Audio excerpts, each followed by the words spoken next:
ਵਾਹਿਗੁਰੂ ਜੀ ਕਾ ਖਾਲਸਾ ਵਾਹਿਗੁਰੂ ਜੀ ਕੀ ਫਤਿਹ। ਗੌੜੀ ਕਬੀਰ ਜੀ।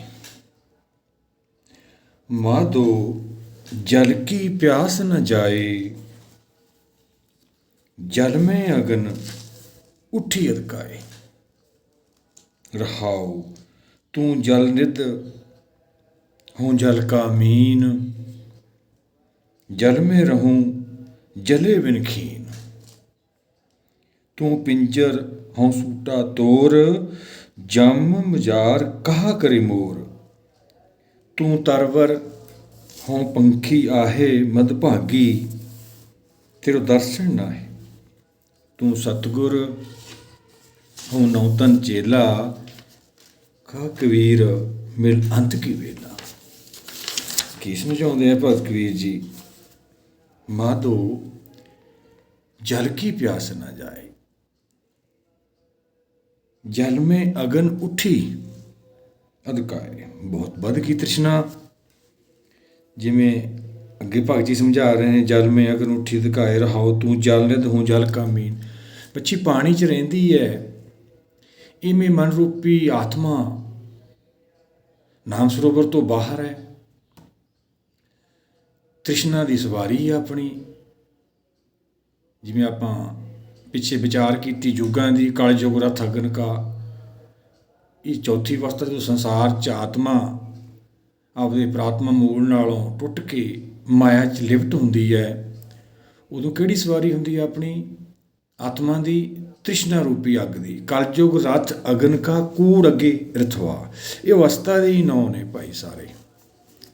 आत्मा के अवस्था के नौ ने। ये चार युग चार अवस्था। जिमें जिमें आप आए उवें वापसी है। पर ये समझ तो आपां नूं तां आऊ ना जे आपां गुरु भगतां दरसाए राह ते चलांगे। पर आपां तो गुरु भगत साहिबानां नूं उपदेश करन लागे गुरु घर जाके, जिन्हां ने सारी सृष्टि धर्मां नूं प्रेरिया समझाया। च अपने कोल प्रगट रूप च हुक्म रूप बाणी। जिमें मच्छी पानी तो बाहर आउंदी है, ਉਹਦੀ मौत है। इवें आपां हुक्म तो बाहर जाने आ, जे मन भाने च नहीं आउंदा तां मौत है। जिमें आपां ट्रेन मूहरे खड़ जाइए मौत है, विच बह जाइए सफ़र शुरू आ। इवें जे आपां हुक्म दे पिछे पिछे चलते रहिए, जो साडे जीवन च हो रिहा ਉਹਨੂੰ भाणा मन के आपां चलते रहिए। पर ऐ तो हो नहीं सकता कि मन मन जाए। ज्ञान तो बिना मन नहीं मनता। ज्ञान का बद्धा मन रहे, गुर बिन ज्ञान ना होए। गुर शब्द तो बिना ज्ञान नहीं होना, ज्ञान तो बिना मन ने नहीं टिकना। फिर तृष्णा जिवें भगत जी समझा रहे हैं। माधो जल की प्यास न जाए, जल में अगन उठी अदकाए। रहाओ तू जल निध, तू नाम रूपी खजाना है। निध खजाना हूँ जल का मीन, जल में रहूं जल बिन खीन। मन रहिंदा तां ਉਹਦੇ ਹੁਕਮ ਦੇ ਵਿੱਚ ਹੀ ਹੈ। ਪਰ ਸਾਡੇ ਜਿਹੜੇ ਗਿਆਨ ਇੰਦਰੀ ਨੇ ਉਹ ਬਾਹਰਲੇ ਮਾਇਆ ਨਾਲ ਜੁੜੇ ਹੋਏ ਨੇ। ਸਾਡੇ ਜਿਹੜੇ ਗਿਆਨ ਇੰਦਰੀਆਂ ਦੀ ਡੋਰ ਹੈ ਰਾਮ ਸਰੋਵਰ, ਉਹ ਜਲ ਸਰੋਵਰ ਕਹਿ ਲਓ, ਨਾਮ ਰੂਪੀ ਗਿਆਨ ਰੂਪੀ ਸਰੋਵਰ ਕਹਿ ਲਓ, ਉੱਥੇ ਤੱਕ ਪਹੁੰਚਦੀ ਨਹੀਂ ਹੈਗੀ। ਜਿਵੇਂ ਪਾਣੀ ਤੋਂ ਬਿਨਾਂ ਮੱਛੀ ਮਰ ਜਾਂਦੀ ਹੈ, ਇਵੇਂ ਸਾਡਾ ਜੰਮਣ ਮਰਨ ਚੱਲਦਾ ਰਹਿੰਦਾ ਹੈ। ਉਹ ਬਾਹਰਲੇ ਪ੍ਰਮਾਣ ਦੇ ਦੇ ਕੇ ਭਗਤ ਜੀ ਆਪਾਂ ਨੂੰ ਸਮਝਾ ਰਹੇ ਨੇ। ਜਲ ਮੈਂ ਰਹੂੰ ਜਲ ਬਿਨ ਖੀਨ। ਅੱਗੇ ਕੀ ਸਮਝਾਉਂਦੇ ਆ ਭਗਤ ਜੀ? ਤੂੰ ਪਿੰਜਰ ਹਉ ਸੂਟਾ ਤੋਰ, ਜਮ ਮਜ਼ਾਰ ਕਹਾਂ ਕਰੇ ਮੋਰ। ਤੋਤਾ ਪਿੰਜਰੇ 'ਚ ਬੈਠਾ ਹੈ, ਪਿਆ ਬਿੱਲਾ ਬਾਹਰ ਬੈਠਾ ਰਹੇ। ਇਵੇਂ ਕਾਲ ਪਿਆ ਬਾਹਰ ਘੁੰਮੀ ਜਾਵੇ, ਸਾਨੂੰ ਕੀ ਪਾਇਆ। ऐसे गुरु को बल बल जाइए, आप मुक्त मोह तारे। काल नेड़े ही नहीं आ सकता। जिवें सिद्ध गोष्ठ हुई सतगुरां दी सिद्धां नाल, सिद्ध की पुछदे ने। पहलां तां बहुत झूठ बोलते रहे, फिर जदों विचारधारा नाल समझ आई उन्हां नूं, फिर गुरु जी नूं पुछदे ने भी ऐसा कोई योद्धा जिहड़ा काल नूं भी खा जांदा है। हुण सामणे सी गुरु साहब उन्हां दे, पर ज्ञान तो बिना अन्ना आ जीव, इहनूं समझ नहीं आउंदी हैगी। कवन जोध जो काल संघारे, एक जोगी कहता है महाराज नूं भी ऐसा किहड़ा जोध है जिहड़ा काल नूं संघार दिंदा। सामने ही बैठे ने गुरु साहब। काल तो मुक्त होना आपां, पर अपनी मत नाल थोड़ी मुक्त होवांगे आपां। आपां जिहदे राहीं मुक्त होना, हुक्म च आके भाणे च आके, ਉਹਦਾ ਆਪਾਂ ਵਿਰੋਧ ਕਰ ਰਹੇ ਹਾਂ। काल ਤਾਂ ਫਿਰ ਆਪਣੇ ਸਿਰ ਤੇ ਖੜਾ है। राजा प्रजा समकर मारे, ऐसो काल बड़ानी ने। जी हुण पिंजरे दे विच तोता है, ਤਾਂ ਬਾਹਰ ਵਿਹਲਾ ਬੈਠਾ ਪਿਆ ਬੈਠੇ ਸੇਫ ਹੈ ਉਹ। ਭਾਵੇਂ ਸਰੀਰ 'ਚ ਰਹੀਏ ਅਸੀਂ, ਪਰ ਜੇ ਮਨ ਭਾਣੇ 'ਚ ਅਕਾਲ ਉੱਥੇ ਕਿੱਥੇ ਹੈ? ਪਰ ਜੇ ਆਪਾਂ ਭਾਣੇ 'ਚ ਨਹੀਂ ਹੈਗੇ ਫਿਰ ਕਾਲ ਸਿਰ 'ਤੇ ਖੜਾ ਹੈ। ਜੇ ਹੰਕਾਰ ਹੈ ਉਹੀ ਤਾਂ ਕਾਲ ਹੈ। ਗਰਭ ਗੰਜਨ ਦੁਸ਼ਟ ਭੰਜਨ ਮੁਕਤ ਦੈ ਕਾਮ, ਦਸਮ ਪਾਤਸ਼ਾਹ ਸਮਝਾਉਂਦੇ ਨੇ। ਹੰਕਾਰ 'ਤੇ ਹੀ ਚੋਟ ਪੈਣੀ ਹੈ, ਗਰਭ ਗੰਜਨ।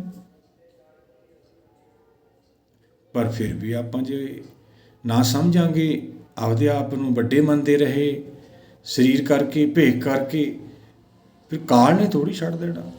ਜੇ ਕਬੂਤਰ ਬਿੱਲੀ ਨੂੰ ਦੇਖ ਕੇ ਅੱਖਾਂ ਮੀਚ ਲੈਂਦਾ ਤਾਂ ਬਿੱਲੀ ਨੇ ਥੋੜ੍ਹੀ ਛੱਡ ਦੇਣਾ। ਜੇ ਅਸੀਂ ਕਾਲ ਕਰਨੀ ਪਿੱਠ ਕੀਤੀ ਹੈ ਤਾਂ ਕਾਲ ਨੇ ਥੋੜ੍ਹੀ ਛੱਡ ਦੇਣਾ ਭਾਈ।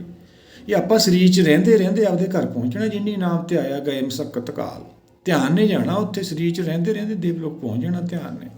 ਫਿਰ ਆਪਾਂ ਕਾਲ ਤੋਂ ਮੁਕਤ ਹਾਂ। ਉਹੀ ਭਗਤ ਜੀ ਆਪਾਂ ਨੂੰ ਤੋਤੇ ਦੀ ਮਿਸਾਲ ਦੇ ਕੇ ਸਮਝਾਉਂਦੇ ਵੀ ਤੂੰ ਐਡੀ ਵੱਡੀ ਸ਼ਕਤੀ ਹੈ, ਮੈਂ ਤੇਰੇ ਚਰਨਾਂ 'ਚ ਬੈਠਾ, ਉੱਥੇ ਹੁਣ ਮੇਰਾ ਕਾਲ ਕੀ ਵਿਗਾੜੂਗਾ? ਉਹ ਦੇਵਲੋਕ ਹੈ, ਸੰਤ ਲੋਕ ਹੈ, ਉੱਥੇ ਪਹੁੰਚਣਾ ਆਪਾਂ। ਰਹਿਰਸ ਵੀ ਰੋਜ਼ ਪੜ੍ਹਦੇ ਹਾਂ ਆਪਾਂ, ਕਰੋ ਬੇਨੰਤੀ ਸੁਣੋ ਮੇਰੇ ਮੀਤਾ ਸੰਤ ਟਹਿਲ ਕੀ ਵੇਲਾ। ਪਰ ਆਪਾਂ ਤਾਂ ਆਪ ਹੀ ਸਾਰਾ ਕੁਛ ਬਣ ਗਏ। ਸਰੀਰ ਕਰਕੇ ਸਾਰੀਆਂ ਡਿਗਰੀਆਂ ਪ੍ਰਾਪਤ ਕਰ ਲਈਆਂ, ਸੰਤ ਲੋਕ ਤਾਂ ਆਪਾਂ ਗਏ ਹੀ ਨਹੀਂ ਹੈਗੇ। ਇਹ ਗਲਤੀ ਨਹੀਂ ਕਰਨੀ, ਇਹ ਜੀਵਨ ਵਾਰ-ਵਾਰ ਨਹੀਂ ਮਿਲਣਾ। ਕਬੀਰ ਮਾਨਸ ਜਨਮ ਦੁਲੰਭ ਹੈ, ਹੋਏ ਨਾ ਬਾਰੰਬਾਰ। ਜੋ ਮਨ ਫਲ ਪਾਕੇ ਭੋਏ ਗਰੇ, ਬਹੁਤ ਨਾ ਲਾਗੇ ਡਾਰ। ਬਹੁਤ ਬਹੁਤ ਨਹੀਂ ਜਨਮ ਮਿਲਦਾ ਹੈਗਾ, ਬੜਾ ਔਖਾ ਮਿਲਦਾ ਹੈ। ਹੀਰਾ ਜਨਮ ਹੈ, ਹੀਰੇ ਜੈਸਾ ਜਨਮ ਹੈ, ਕੋਡੀ ਬਦਲੇ ਜਾਏ।